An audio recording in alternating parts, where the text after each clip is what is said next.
Filosofía en la calle.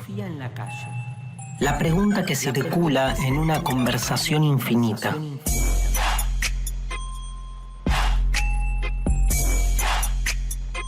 La filosofía que vuelve a recuperar su vocación originaria.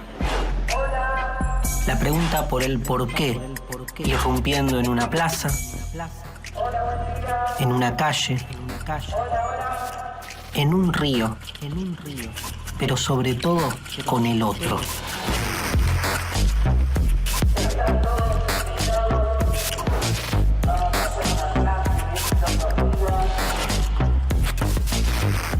Las obras clásicas de la filosofía diseminándose por la ciudad,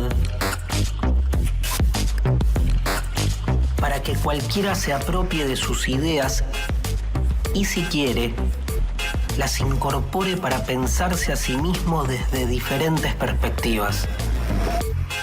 Pensarse por fuera del sentido común establecido.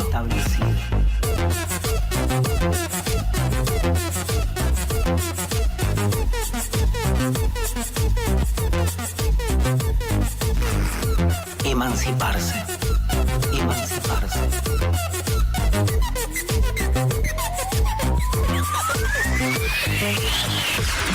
Aristóteles en la metafísica desarticula la realidad en busca de sus primeros principios y postula así la idea de la sustancia.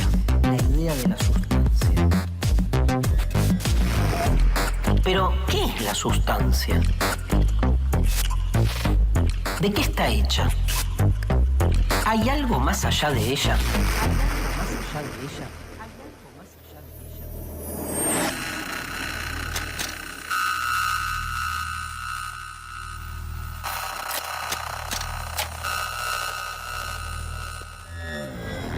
Bueno, vamos a trabajar hoy un libro clásico, que es un libro de Aristóteles llamado La Metafísica, un libro muy particular.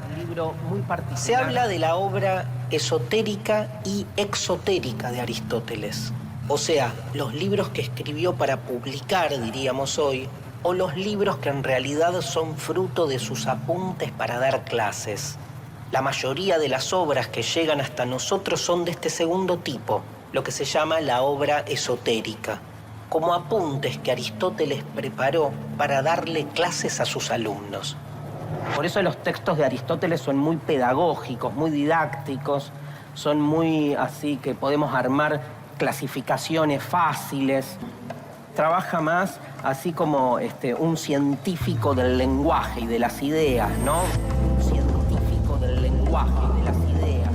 Y desde ese lugar llegamos a su obra más emblemática, que es la metafísica. En principio es donde se exponen las ideas más importantes que hacen a su cosmovisión del mundo.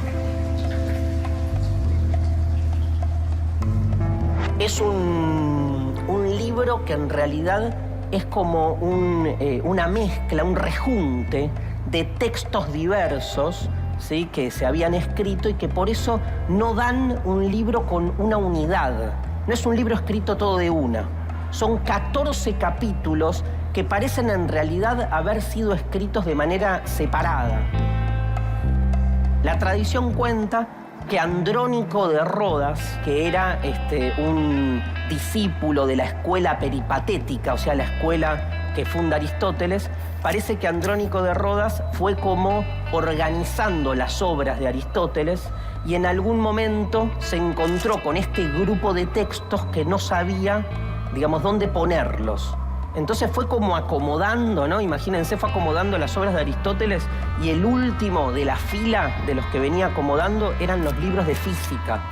Entonces todos estos textos los agrupa y los pone más allá, o sea, al lado de los libros de física. Entonces cuando le preguntaban sobre estos textos, Andrónico decía, son los libros de la metafísica. Parece un chiste, lo es, pero es lo que cuenta la tradición, que el nombre metafísica se le da a estos textos por ese motivo. Ahora, lo casual o no, es que la temática del libro coincide con lo que después llamamos metafísica. La metafísica habla del ser, pero del ser en tanto ser, no del ser en tanto que se nos presenta en alguna entidad, Veamos un ejemplo. El ejemplo sería el siguiente. Si yo tomemos cualquier entidad, por ejemplo, una célula. Si yo me pregunto de la célula y pongo el acento en lo que tiene de célula, o sea, en lo que tiene la célula como entidad biológica de biológico, estoy haciendo biología. Ahora, si me pregunto y pongo el acento en lo que tiene de entidad la entidad biológica llamada la célula, estoy haciendo metafísica. La metafísica habla del ser en tanto ser, no del ser en tanto que se nos presenta en alguna entidad. Una pared, un toallón, una caricia, palabras. Te amo, te amo, te amo. El recuerdo de anoche, cosas. El origen, ser. Soy. ¿Quién soy? Vos ya no sos el mismo. ¿Qué es la naturaleza humana? ¿Qué es la naturaleza humana? ¿Qué es el amor? ¿Qué es la verdad? ¿Qué es lo moderno? ¿Pero qué es la naturaleza? ¿Qué es lo moderno? ¿Qué es el amor? Ese tipo de preguntas son preguntas metafísicas. La metafísica siempre prioriza lo que cualquier entidad tiene de ser y no lo que tiene de particular en su entidad. Yo puedo decir, acá hay mucha gente bella, muchísima gente bella, y puedo describir la belleza de ella, puedo describir la belleza de él, puedo describir la belleza de la Biblioteca Nacional, puedo describir la belleza, obviamente, de un día de lluvia. Pero cuando me pregunto qué es la belleza en sí mismo, esa pregunta es una pregunta metafísica.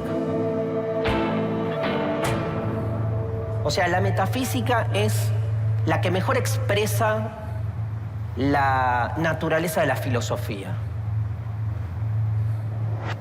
Después la filosofía se especializa, se puede preguntar por un millón de cosas, pero si hay algo que hace al hecho filosófico, es la pregunta por el ser. Por eso Aristóteles dice que la metafísica es filosofía primera. La palabra ontología es una palabra que también se usa mucho. Ontología viene del griego. Onto es ente. Onto significa, por definición así concreta, lo que es. Ontología sería el estudio de lo que es. Así define Aristóteles la metafísica o la filosofía primera en este libro. Él dice, la filosofía es el estudio del ser en tanto ser, del ente en tanto ente, de lo que es en tanto que es, de lo que es en tanto que es. Aristóteles define en la metafísica la filosofía, además de como la ciencia que estudia el ser en tanto ser, como la ciencia de los primeros principios. ¿Por qué hay colectivos, asientos, timbres, carteles, hombres? ¿Por qué somos así? ¿Por qué somos así? ¿Quién soy yo? ¿Por qué soy así? ¿Por qué soy así? ¿Por qué? ¿Por qué hay cuando pudo no haber habido nada? ¿Por qué? Lo que hace la filosofía, dice Aristóteles, es buscar el porqué de todas las cosas. ¿Querés saber el porqué? ¿El porqué? ¿Cuáles son los principios fundamentales que ordenan la realidad en su conjunto? ¿Y qué hace Aristóteles al que le debemos, ¿saben qué, gente? Le debemos la primera historia de la filosofía. Porque Aristóteles agarra y dice, bueno, antes de esta época ya han habido otros pensadores que han intentado responder esta pregunta. Y gracias a Aristóteles llega a nosotros como una especie de mini historia de la filosofía, donde Aristóteles nos va presentando a todos los pensadores previos a él que fueron contestando lo que se llama en filosofía griega la pregunta por el arjé, o sea, la pregunta por el primer principio, el principio ordenatorio de la realidad.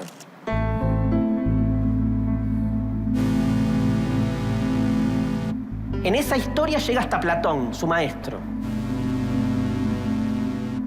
y hace la clásica que hacen todos los pensadores. Dice, bueno, todo el mundo dio una respuesta acerca del porqué de todas las cosas, pero a todo el mundo se quedó corto. En cambio, yo tengo la posta.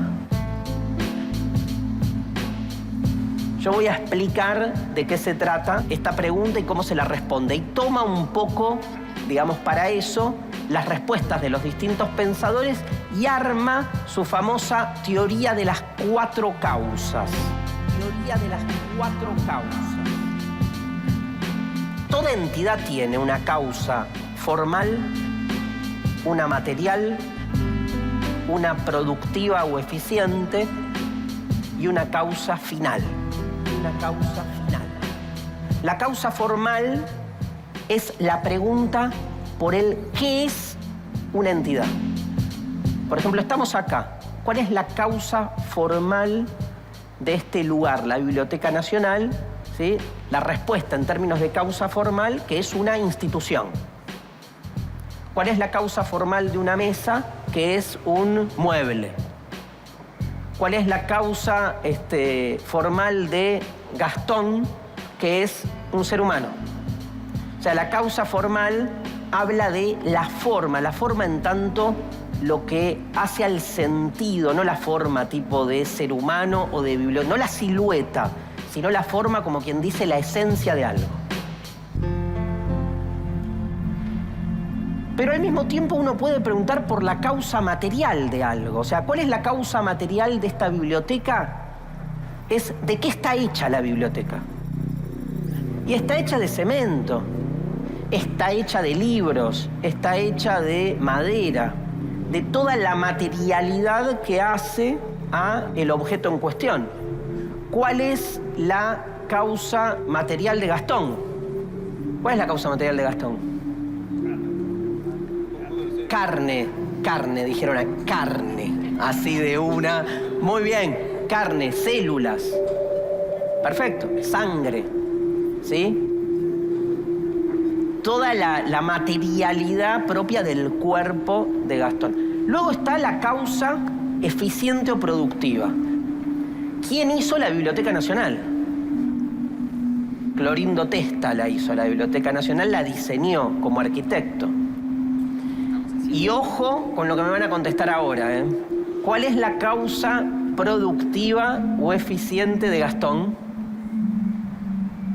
Sus padres. Me falta la 4ª causa.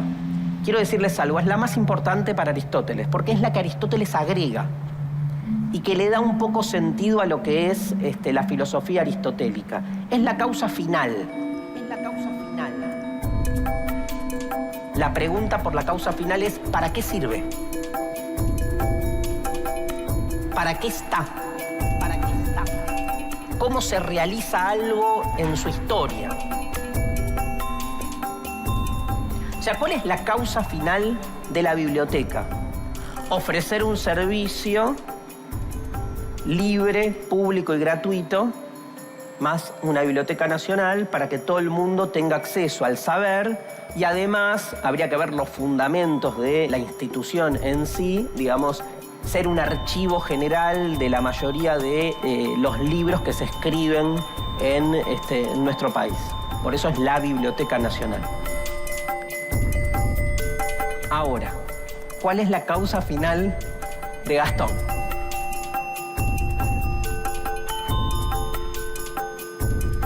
Gastón se tiene que preguntar, ¿para qué sirvo? ¿Para qué estoy? ¿Para qué existo? Tremendo, ¿no? Difícil.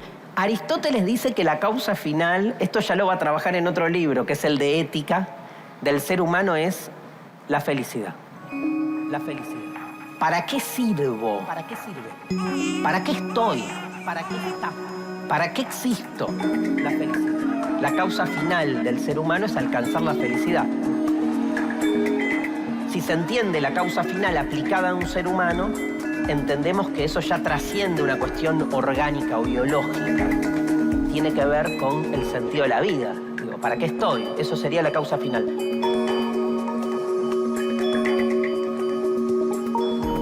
Aristóteles llama a todo lo referente al finalismo con el nombre de teleología. Teleología sería, siempre hacemos teleología cuando nos preguntamos por la finalidad de algo, de eso se trataría. Bien, tal vez el concepto más importante o central de toda la metafísica sea entonces la respuesta que Aristóteles quiere dar a la pregunta por el ser. Cuando él quiere entender por qué las cosas son como son, introduce tal vez la categoría más importante, más famosa, que lo va a diferenciar de Platón, que es la categoría de sustancia.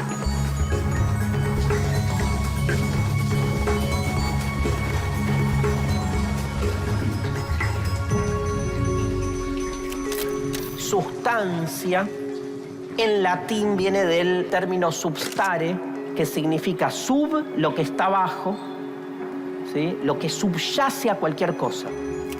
La substancia vendría a ser algo así como lo esencial de algo. Cuando Platón se pregunta por la esencia de algo, él dice, la esencia de cualquier cosa está en el mundo ideal, en otro mundo, no acá. Cuando Aristóteles se pregunta por la esencia de algo, su gran giro es decir, bueno, tiene que estar en la cosa misma lo que la define como tal. Hay algo sustancial a la biblioteca y algo accidental a la biblioteca. Lo accidental puede cambiar y el objeto sigue siendo el mismo. O sea, podemos pintar a la biblioteca de amarillo y va a seguir siendo la biblioteca, no es sustancial a la biblioteca. Ahora, vaciamos a la biblioteca de libros y la llenamos, la convertimos en un shopping, y entonces va a ser un shopping. Va a dejar de ser una biblioteca. Va a dejar de ser una biblioteca. O sea, la sustancia vendría a ser algo presente en el objeto que hace que ese objeto sea lo que es y no otra cosa. Porque uno puede cambiar un montón de características que lo determinan, pero sigue habiendo algo sustancial.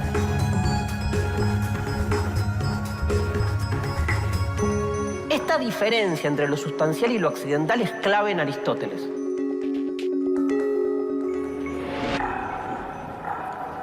Los accidentes, increíblemente, Aristóteles dice, son 9. Calidad, o sea, cualidad, cantidad, tiempo, lugar, pasión, posición, posesión, relación y acción. Me las acordé.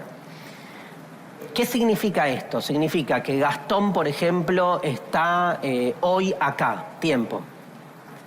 En la Biblioteca Nacional, lugar. Pesa 70 kilos, cantidad. ¿Sí? Es estudiante, calidad. Está parado, posición. Tiene un pullover, posesión. Está siendo mirado por todos nosotros, pasión. Pasión tiene que ver con eso, con su ser pasivo.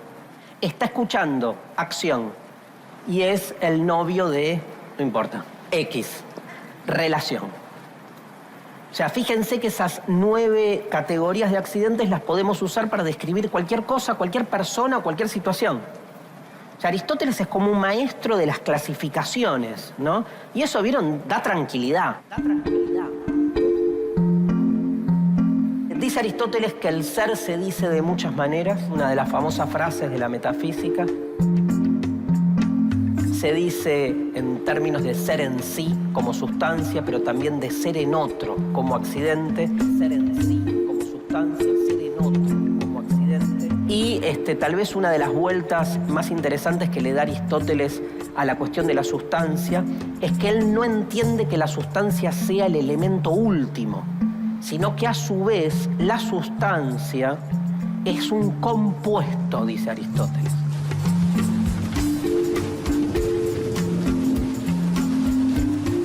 Es un compuesto de forma y materia. Esta es la parte más compleja y más ambigua en el pensamiento aristotélico. Hay como dos sustancias. Es de acuerdo a cómo vayamos graduando cada vez más la lupa. En un primer nivel, lo que tenemos cuando afinamos la lupa es, digamos, la diferencia entre sustancia y accidente. Pero cuando a la lupa la enfocamos más estrictamente, encontramos que la sustancia al mismo tiempo es siempre un compuesto de forma y materia. Entonces, la sustancia es al mismo tiempo, dice Aristóteles, sustancia segunda. ¿Cuál es la sustancia segunda? La forma particular que tiene cada cosa, forma que siendo particular, sin embargo, nos conecta con lo universal de esa entidad. Porque cuando yo digo de Gastón como sustancia, que es un ser humano y que esa es su forma, el decir de Gastón que es un ser humano, esa es su sustancia segunda, ¿sí?, nos permite acceder a lo universal que hay en Gastón. Esto es lo que está buscando Aristóteles, capturar lo universal en lo particular. No necesita otro mundo para explicar que Gastón es un ser humano como cualquiera de nosotros. Porque encuentra en todos nosotros lo que tenemos de universal, que es nuestra condición de seres humanos, pero siempre en una entidad particular y concreta. El otro modo que tenemos de tomar la lupa y observar a las entidades es otro binomio conceptual que supone no pensar la realidad estática, sino en movimiento.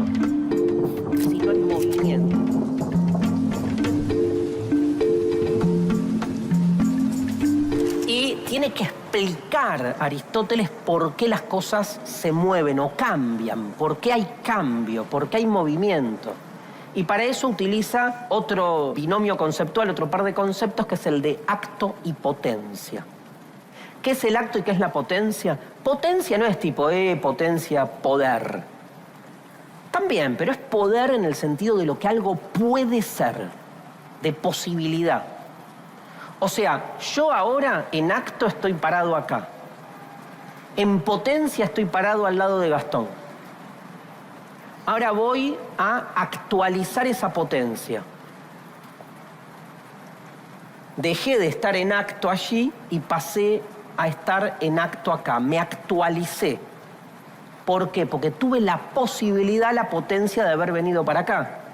También cuando empecé esta sucesión y estoy en acto acá, en potencia puedo irme o en potencia puedo sentarme. Las potencias son todas las posibilidades posibles que tiene cualquier entidad de transformarse o de cambiar.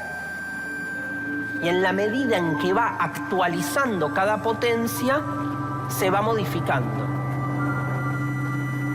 Pero la actualización supone también realización. Como quien dice, todos nosotros somos en potencia padres o abuelos. O sea, la potencialidad también habla de una realización. La semilla es en potencia árbol. Y cuando vemos un árbol, vemos la actualización de una semilla que en su momento pudo ser, y por suerte fue y se realizó como árbol, pero pudo no haber sido, ¿no? La potencia también supone la imposibilidad. Lo interesante del binomio acto y potencia es pensar el lugar del ser humano ahí, ¿no? Pensar el lugar del ser humano. ¿No somos los seres humanos potencia permanente? ¿Nos realizamos en algún momento? ¿No somos siempre un plexo de posibilidades abiertas? Salto.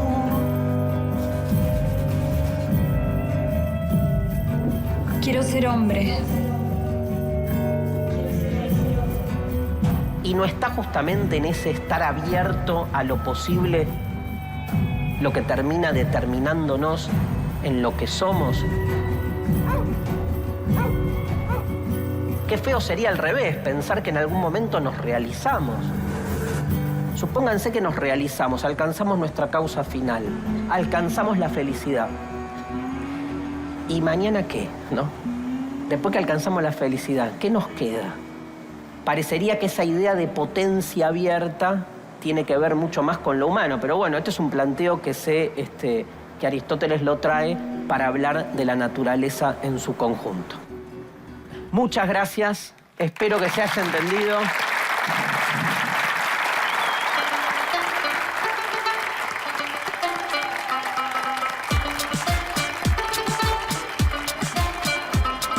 Los conceptos de acto y potencia, que está bueno tener en cuenta que cada uno puede llegar a ser distintas maneras y que depende de nosotros